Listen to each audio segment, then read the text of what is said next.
KBS는 대구시의 택시 감차 지원 사업을 둘러싼 뇌물과 특혜 의혹을 연속 보도하고 있습니다.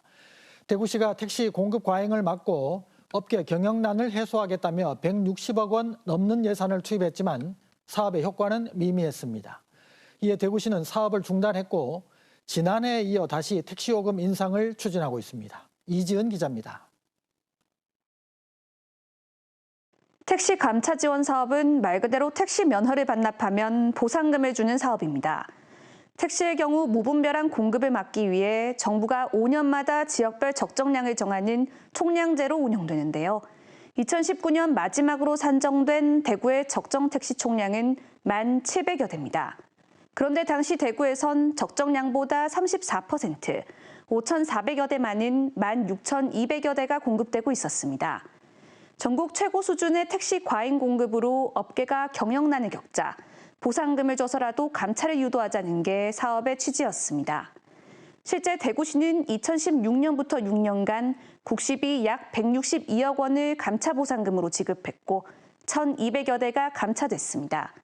하지만 아직도 적정 대수보다 5,000대나 많은 상황, 도로 위 효과는 미미했습니다.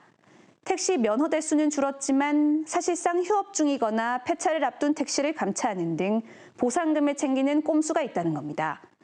이에 대구시는 실제 운행하는 택시를 줄이는 데는 효과가 없다고 보고 2년 전 감차 보상금을 없앴습니다. 대신 지난해에 이어 내년에도 택시 요금 인상을 추진하고 있는데요. 경영난에 처한 택시 업계를 살리겠다는 건데 근본 방안이 될까요? 현장의 목소리를 들어봤습니다. 30년째 법인 택시 업체를 운영 중인 김병호 씨. 계속된 경영난에 3년 전부터는 직접 택시를 운행하고 있습니다.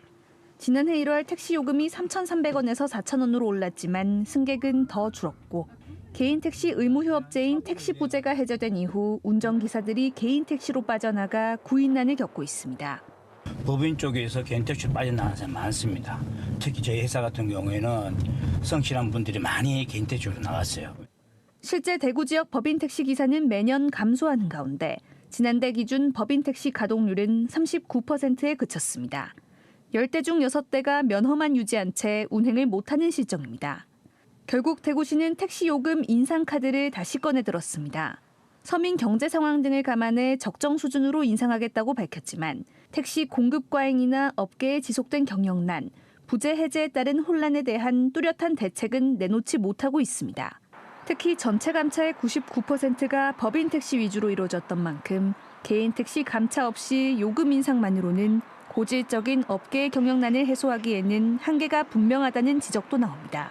유가 보조금이 화물이나 버스처럼 현실적으로 좀 올라가야 된다. 지속적으로 감차해야 될 부분도 진행돼야 되지 않을까 그렇게 생각합니다.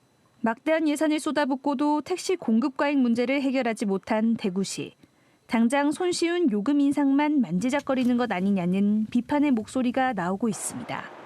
KBS 뉴스 이지은입니다.